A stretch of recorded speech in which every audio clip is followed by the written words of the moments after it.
go.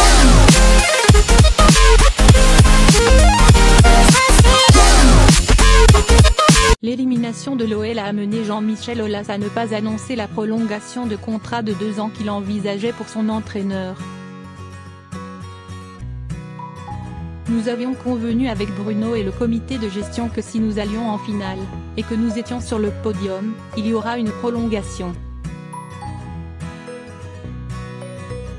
Avec cette élimination, il n'y aura donc pas de reconduction d'ici la fin de saison. Nous prendrons une décision à ce moment-là, a-t-il déclaré mardi après la rencontre.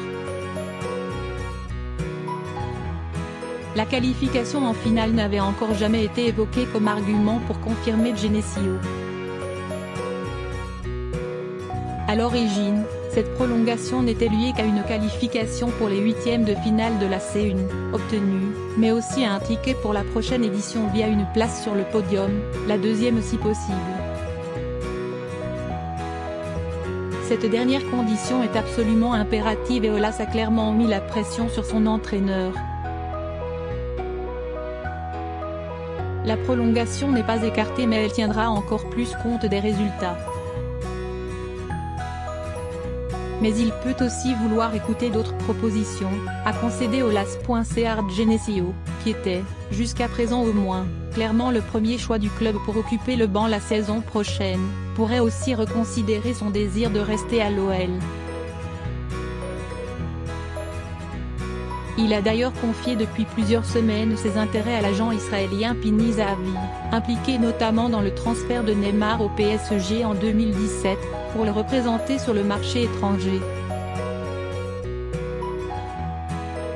De quoi relancer les spéculations sur son avenir mais aussi autour de l'identité de l'entraîneur de Lyon la saison prochaine, des rumeurs qui ne sont pas toujours propices à la performance ou à la sérénité. L'arrivée d'un nouveau technicien remettrait en cause l'organisation sportive du club qui prévaut depuis 3 ans et demi, et dont Genesio était un rouage forcément très important.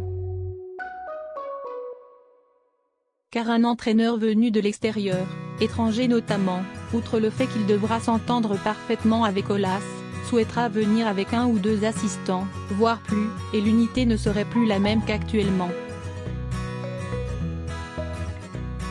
La date choisie pour l'annonce de la prolongation de contrat de Bruno Genesio s'est avérée une incroyable erreur de communication qui lézarde le bel édifice pour une fin de saison qui pouvait s'annoncer royale pour l'OL.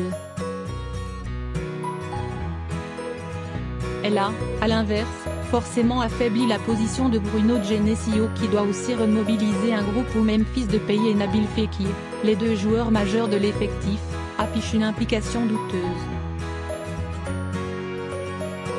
Sans parler du faible niveau du défenseur Marcelo, impliqué sur 2 des 3 buts traînés mardi soir. Et voilà donc l'Olympique lyonnais ramené un an en arrière, après sa incroyable élimination à domicile, le 13 mars 2018, en 8e de finale retour de la Ligue Europa contre le CSKA Moscou, que les Rodaniens avaient pourtant battu en Russie à l'aller, 1-0. L'OL, sous l'impulsion et la force de persuasion de Jean-Michel Aulas, avait quand même terminé la saison en trombe avec 9 victoires sur les 10 dernières journées de championnat. Mais cette fois, c'est dans une ambiance probablement encore plus frondeuse dans les virages du Groupama Stadium qu'il faudra repartir en reconquête samedi contre la lanterne rouge de la Ligue 1, Dijon, qui n'a gagné aucun de ses 9 derniers matchs.